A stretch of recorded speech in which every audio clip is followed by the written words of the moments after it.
River और दूसरा है शिंगू रिवर। उसके बाद पाकिस्तान से इंडिया की ओर रिवर आ रहा है जिसका नाम है शिकारा रिवर, आपके सामने ठीक। उसके बाद इस मॉडल के अंदर कुछ रेड लेटर में कुछ गांव का नाम लिखा हुआ रेड लेटर में, जैसे कि कुतारी गोल, मटियाल, बिजोदे, मरोड़, ये पीओके का कुछ गांव है जो कि अभी भी उसके अंदर मौजूद है। पीओके क्या होता है? पाकिस्तान ऑक्यूपाइड कश्मीर, जो कि पाकिस्तान वाले बोलते हैं आजाद कश्मीर। उसके बाद जितना भी हेरोहेट मेरे और इंडिकेट कर रहा है ये एलओसी है। एलओसी क्या होता है? मुझे आवाज नहीं आ रहा है। ध्यान से सुन लेना, ये जो कारगिल वॉर कैसे हुआ, क्यों हुआ? कारगिल वॉर नहीं होना था, कारगिल वॉर धोखे से हुआ। पाकिस्तान ने हमारे साथ बहुत धोखा किया था, इसलिए जो कारगिल वॉर 1999 में पाकिस्तान के साथ हुआ। 1999 से पहले इंडियन आर्मी और पाकिस्तान के बीच में एक एग्रीमेंट के ऊपर साइन किया गया था कि विंटर्स के टाइम में दोनों मुल्क उस हाइट के ऊपर नहीं बैठेंगे जहां पे ज्यादा बर्फ होता है। ना तो इंडियन आर्मी ना तो पाकिस्तान के रेंजर्स, उनको रेंजर्स बुलाया जाता है। क्या बुलाया जाता है? रेंजर्स। इंडियन आर्मी एग्रीमेंट के हिसाब से नीचे डाउन हुआ, मगर पाकिस्तान ने ऐसा नहीं किया। पाकिस्तान धीरे धीरे अंदर आना शुरू हो गया और हमारा कुछ पोस्ट धोखे से चोरी छुपाते ऑक्यूपाई किया। वो कौन सा पोस्ट है आप लोग जमीन के अंदर देख लेना। सबसे पहले द्रास के अंदर तोलोलिंग 5140, टाइगर हिल 4875, उसके बाद कारगिल 5608, कक्सर एंड मजदा लास्ट में आता है। बटालिक के अंदर जुबार हाइट, मुंटू डालू, खलुबार पोस्ट एंड यल्दौर। ये पूरे का पूरा जमीन आप लोगों को यहाँ पे देखने में छोटा दिखाई देगा, मगर द्रास से लेकर बटालिक तक अबाउट 134 किलोमीटर जमीन उन्होंने धोखे से चोरी छुपाते ऑक्यूपाई किया था। उस दौरान इंडियन आर्मी एग्रीमेंट के हिसाब से नीचे डाउन हुए थे। पाकिस्तान ने जितना भी जगह जमीन पर ऑक्यूपाई कर लिया। आपकी इंडियन आर्मी की बारी, उसको कैसे रिकैप्चर करना है ध्यान से सुन लेना। बटालिक के अंदर इंडियन आर्मी को कैसे पता चला कि हमारा पोस्ट ऑक्यूपाई हो चुका है। बटालिक के अंदर एक पोस्ट है जिसका नाम है मुंटू डालू। क्या लिखा हुआ है? आवाज नहीं आ रहा है? मुंटू डालू 5068 के ऊपर एक चढ़वा आता है, भेड़ बकरी चढ़ाने वाला लद्दाखी सिविलियन जिसका नाम था टाशी नमग्याल। क्या था? ये जो टाशी नमग्याल मुंटू डालू इलाके के अंदर हर हमेशा भेड़ बकरी ऊपर नीचे करते रहते थे। एक दिन मुंटू डालू इलाके के अंदर उसने वहां पे कुछ हरकत को देखा, वहां पे कुछ लोग हरकत कर रहे थे।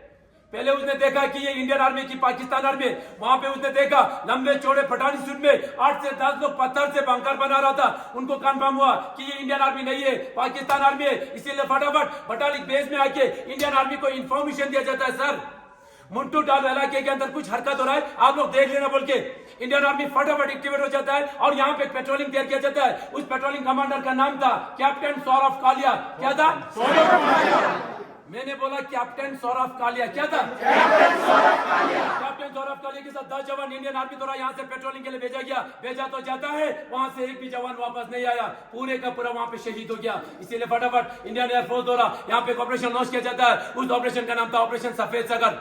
ऑपरेशन सफेद सागर इसलिए नाम दिया गया क्योंकि ज्यादा हाइट होने की वजह से इंडियन आर्मी और इंडियन एयरफोर्स दोनों मिलकर इस ऑपरेशन को सक्सेसफुल बनाया। ऑपरेशन तो सक्सेसफुल हो गया, मगर खालूबाद 4812 के ऊपर हमारी 111 गोरखा राइफल का कैप्टन मनोज कुमार पांडे बहादुरी के साथ, ईमानदारी के साथ लड़ते लड़ते वहां पे वो शहीद हो गया। उनकी वीरता को देख के, उनकी बहादुरी को देख के भारत सरकार द्वारा उनको सबसे पहले परमवीर चक्र से सम्मानित किया गया। नेक्स्ट आता है द्रास के अंदर तोलोलिंग। क्या लिखा हुआ है? ये जो तोलोलिंग मेन था हमारे लिए बहुत ही जरूरी था। क्यों जरूरी था हमारे लिए? क्योंकि श्रीनगर से आते समय ये जो रेड लाइन आ रहा है द्रास होते हुए कारगिल, कारगिल से होते हुए लेह लद्दाख तक, ये हमारा NH1 है, नेशनल तोलोलिंग के नीचे से आ रहा है, इसीलिए ये पाकिस्तान की निगरानी में था। अगर आज हम सबसे पहले तोलोलिंग को रिकैप्चर नहीं करते तो आज यहाँ पे कौन होते? ऐसा होने देते नहीं, ऐसा होने देते नहीं। ऐसा ना हो, तोलोलिंग को रिकैप्चर करने के लिए कैप्टन विजय थपर को टास्क दिया। कैप्टन विजय थपर बहादुरी के साथ, ईमानदारी के साथ तोलोलिंग को रिकैप्चर करने के बाद 22 साल की उम्र में यहाँ पे शहीद हो गया। जिसका दल्लास पोस्ट आप लोग यहाँ पे जरूर पढ़िए। दल्लास पोस्ट करके आप लोग को प्राउड फील होगा, फख्र महसूस होगा। शहीद होने से 2 दिन पहले अपने पिताजी के नाम खत लिख के वो शहीद हुए। बाद में आप लोग अच्छे से पढ़ सकते हैं। उसके बाद पॉइंट 5143 को रिकैप्चर करने के लिए कैप्टन विक्रम बत्रा को टास्क दिया। आप सभी को पता होगा कैप्टन विक्रम बत्रा का दूसरा नाम भी है शेरशाह। के लिए ये आवाज बहुत कम होता है। कैप्टन विक्रम बत्रा का दूसरा नाम क्या था? दिया था 5143 को रिकैप्चर करने के लिए, और उसने किया भी बहादुरी के साथ। 5143 को रिकैप्चर करने के बाद दोबारा आगे एडवांस करते समय 2 गोली लगने के कारण वहां पे वो घायल हुआ। घायल होते ही अपने सीनियर ऑफिसर को यहाँ से 4 वर्ड का एक मैसेज पास किया जाता है। वो मैसेज क्या था? ये दिल मांगे मोर। क्या था? ये दिल मांगे मोर। ये दिल मांगे मोर बोल के दोबारा 4875 में पढ़ने लगा। 2 गोली लगने के बावजूद भी 3 बंकर को बर्बाद करके जैसे कैप्टन विक्रम बत्रा 4875 टॉप में पहुंचने वाला था, अचानक बैक साइड में 5 गोली लगने के कारण कैप्टन विक्रम बत्रा भी यहाँ पे शहीद हो गया। उनकी वीरता को देख के उनको भी परमवीर चक्र से सम्मानित किया गया। बाकी उसके साथ जितना भी सेना थे, राइफल में संजीव कुमार के साथ पूरा सेना मिलके 4875 को बहादुरी के साथ कैप्चर किया और वहां पे 10-12 पाकिस्तानियों को मार गिराया। अपना तिरंगा लहरा के भारत माता की जय पुकार के संजीव कुमार वहां से जीवित वापस आए थे, अभी भी जीवित है।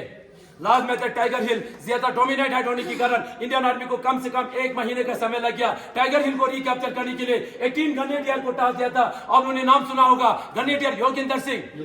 ग्रेनेडियर योगिंदर सिंह के साथ जितना भी सेना थे, टाइगर हिल को 1 महीने के अंदर पूरे का पूरा रिकैप्चर तो कर लिया, मगर योगिंदर सिंह को टाइगर हिल के पास पहुंचते पहुंचते कम से कम 17 गोली लग गया उसको। वहां पे 17 गोली लगने के बावजूद भी रेंगते रेंगते जाके वहां पे अपना तिरंगा लहरा दिया, भारत माता की जय पुकार के। 17 गोली लगने के बाद योगिंदर सिंह वहां से जीवित वापस आए थे, अभी भी जीवित है।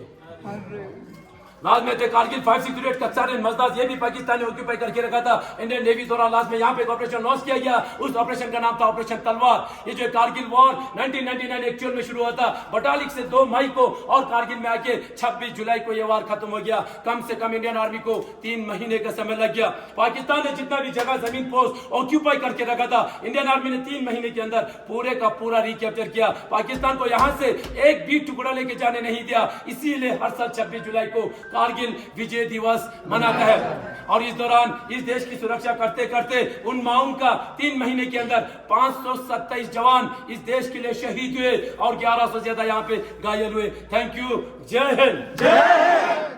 थैंक यू सर, आप सभी को मैंने यहाँ पे कारगिल वार ब्रीफिंग किया। आप लोगों को थोड़ा बहुत समझ में आ रहा है? मैं आप लोगों को यहाँ पे कारगिल वार ब्रीफिंग किया 3 मिनट के अंदर, जो कि बहुत कम होता है। 3 महीने को 3 मिनट के अंदर बोलना बहुत कम होता है। मैं आप लोगों को यहाँ पे फोर्स नहीं कर रहा हूँ, मैं आप लोग को यहाँ पे जबरदस्ती नहीं कर रहा हूँ कि भारत माता को जोर से बोलिए, भारत माता को ऊंची आवाज में बोलिए। मैं आप सभी से विनती करता हूँ, इस भारत माता को हमेशा ऊंचा रखिए। हम लोग ही बोलेंगे, पाकिस्तान आके यहाँ पे नहीं बोलेगा, चाइनीज आके यहाँ पे नहीं बोलेगा। हम अपनी इन वीर शहीदों को यहाँ पे भारत माता के साथ याद किया जाता है। वार मेमोरियल के अंदर वेपन के साथ उनको सलामी दिया जाता है, उनको रीत चढ़ाता है, उनको अमर जवान ज्योति जलाता है, उनको हम विक्ट्री फ्लेम जलाता है। यहाँ पे हम लोग भारत माता के साथ सलाम करता है, माथा टिक के सलाम करता है, जिसकी वजह से आज हम लोग चैन की नींद सो पा रहा है, जिनकी वजह से हम लोग चारों तरफ घूम पा रहा है। अभी अभी आप लोगों ने नाम सुना यहाँ पे कैप्टन सौरभ कालिया, 10 जवान के साथ इंडियन आर्मी द्वारा पेट्रोलिंग के लिए भेजा गया था। एक भी जवान वापस नहीं आया। सभी जवानों को पाकिस्तान ने जिंदा बंदी बना के ले लिया और उन जवानों के साथ वो वाला हरकत किया जो हम कभी सोच भी नहीं सकते है। 9 जवानों को 3 दिन के अंदर गोली मार के शहीद नहीं किया गया था, सभी जवानों को पाकिस्तान के अंदर काट काट के शहीद किया था। कैप्टन सौरभ कालिया को उन्होंने 22 दिन जिंदा रखा, 22 का 22 दिन टॉर्चर किया। टॉर्चर करते समय सबसे पहले उसका पूरा बॉडी जो है सिगरेट के साथ जला हुआ था। उसके बाद 10 दिन के अंदर उसका 10 नाखून निकाल दिया उन्होंने वहां पे, उसका दोनों आंखें भी निकला हुआ था, उसके कान में इतना बड़ा रोड लाल करके रखा था उसने वहां पे। उसके बाद उसकी बॉडी को 8 हिस्सा बना के यहाँ पे पीसेस करके भेजा जाता है। उन शहीदों को हम यहाँ पे सलाम करते हैं। अभी आप लोगों ने नाम सुना यहाँ पे कैप्टन विजय थापर 22 साल की उम्र में शहीद हुआ था। 3 महीना होता उसको फौज के अंदर भर्ती होगी, सिर्फ 3 महीना।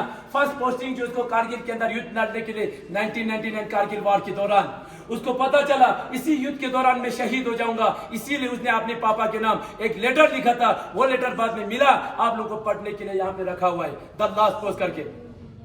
ध्यान से सुन लेना लेटर के अंदर वो क्या लिखना चाहता है। डियरेस्ट पापा मामा बड़ी ग्रामीण, by the time you get this letter, I will be observing you all from the sky, enjoying the hospitality of Apsaras. I have no regrets. In fact, even if I become a human again, I will join the army and fight for my nation. Please, कुछ भी नहीं है, डरने की बात नहीं। Sir, आप लोग वहाँ पे नहीं देखो, आप भी छोड़ दीजिए, उसको सफोकेशन हो रही, थोड़ा बाहर लीजिए हवा, ठीक है। 1 मिनट के अंदर वो ठीक हो जाएगा। अगर ये सफोकेशन है तो कभी कभी किसी को बीमारी हो, वो बीमारी 20 मिनट से पहले कम नहीं होगी। अगर सफोकेशन होगा तो उसका ब्लड सर्कुलेशन रुक गया, अपने आप गिरेगा, अपने आप उठेगा, उसको किसी की हेल्प की जरूरत नहीं। हम लोग डर जाते हैं, आप वहाँ पे 2-3 जाएगा, उसको सफोकेशन बंद होगा नहीं। अरे बाहर ले लो, बाहर उसको। आप 3-4 आदमी उसके सामने बैठता है तो वो कहाँ ठीक होगा? यहाँ पे डेली गिरता है। मैं आप लोग को स्टार्टिंग में बता दूंगा, आप लोग याद रखें, अगर ये बीमारी है तो 20 मिनट से पहले नहीं होगा ठीक। अगर ये सफोकेशन है 1 मिनट के अंदर ठीक हो जाएगा। आप लोग क्या करते हैं, एक गिर जाता है तो सभी उसके ऊपर जाता है, तो वो सफोकेशन कहाँ ठीक होगा फिर?